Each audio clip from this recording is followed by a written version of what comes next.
Uma reportagem publicada hoje, o jornal americano The New York Times fez uma longa análise dos movimentos do Supremo Tribunal Federal no Brasil desde 2019 e questiona se a corte está salvando ou ameaçando a democracia.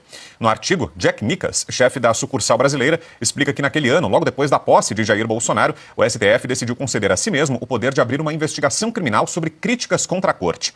No artigo, Nicas também menciona a prisão do ex-deputado Daniel Silveira, contextualiza o embate entre o ministro Alexandre de Moraes e as redes sociais e dá destaque à ofensiva do judiciário contra a Oeste. A publicação classifica Moraes como uma espécie de xerife da internet brasileira, nomeado pela própria corte. Diz ainda que várias dessas investigações são conduzidas pelo próprio ministro e que elas sempre miraram apoiadores da direita, cidadãos comuns e parte da imprensa. Por isso, só já parece respondida a pergunta, né, Piotr, que a matéria se propõe. Será que o ministro está salvando ou ameaçando a democracia? Será que a Suprema Corte está salvando ou ameaçando? Por essas informações já parece respondido o questionamento, né, Piotr? Não, e está muito claro e parece que abriram os olhos, de fato, do que está acontecendo há muito tempo e do que denunciamos há muito mais tempo. Mas a Ana tinha feito menção que ela tinha mais informações sobre isso. Eu acho que eu vou abrir mão de falar agora para ouvir Perfeito. A Ana também. Pode ser? Vamos lá. Ana, você se incomoda, Ana, por favor? Imagina, nem um pouco. A informação é que essa matéria do New York Times já chegou dentro do Senado dos Estados Unidos da América e um assessor de um senador, não posso revelar porque ele pediu, porque vai entrar também em mais um relatório essa matéria do New York Times. Esse assessor me ligou porque ele sabia que eu trabalhava na revista Oeste e ele pediu mais detalhes. Foi quando eu contei, né, toda a história dos 6 gigabytes, aqui só encontramos matérias jornalísticas, então o senhor dá um jeito.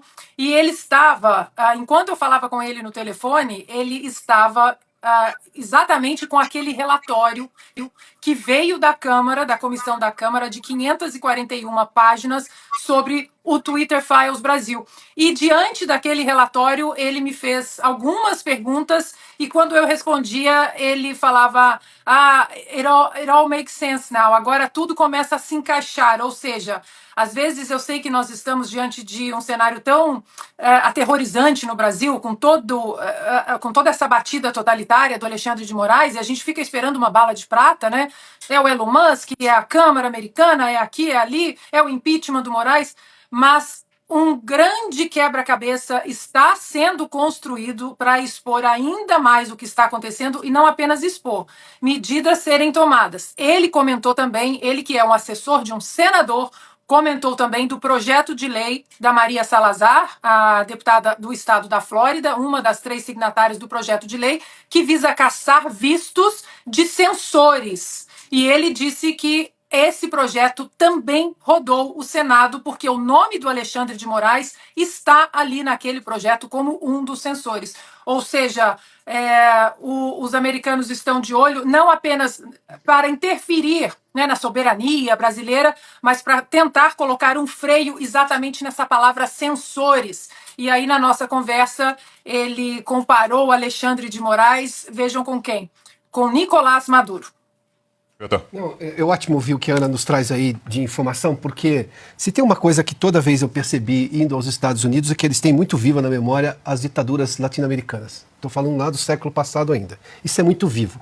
E claro que isso foi avivado ainda mais pelos casos, digamos, recentes da Venezuela. A Ana acabou de citar aí a comparação com Nicolás Maduro, com Ortega na Nicarágua e desde sempre a situação de Cuba.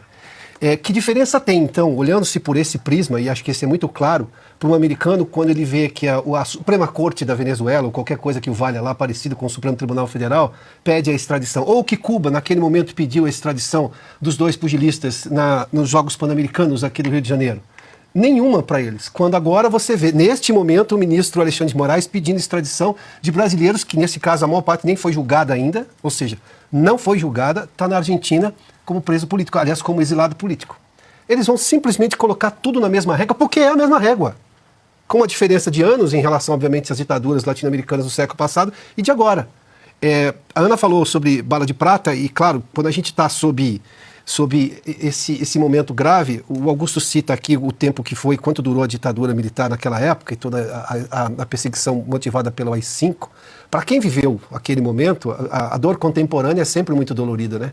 Quando você olha para trás, e óbvio que nós estamos sentindo essa dor, mas são várias coisas que estão acontecendo, e a Ana já citou algumas aí, que começam a mudar o cenário. Eu posso me referir aqui à música do Jorge Benjor. Agora deu no New York Times, que, convenhamos, não é um jornal de direita, não é um jornal, nunca foi, não é a história do New York Times. Se o New York Times chegou a essa conclusão, ele que acabou demitindo um chefe lá porque estava preocupado com as redes sociais e o mundo woke do Twitter lá atrás, na era pré-Elon Musk. Se o New York Times já perdeu a paciência com a realidade brasileira, bom, ou seja, o nível agora é internacional.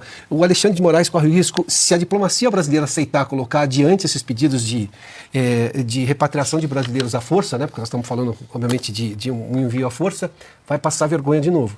E vai aumentar ainda mais esse movimento internacional que enxerga o Brasil hoje como uma ditadura atípica, porque é uma ditadura que vem do judiciário, embora com o apoio do Lula, que não se opõe absolutamente nenhum arbítrio e abuso que vem do Supremo Tribunal Federal. Acho que é bom citar, o Schellenberg cita com muita frequência, a gente fala sempre do Supremo e nunca do Lula nesses casos. O Schellenberg, toda hora, ele cita o Lula, como também todos os outros críticos, eles não deixam o presidente brasileiro de fora dessa questão.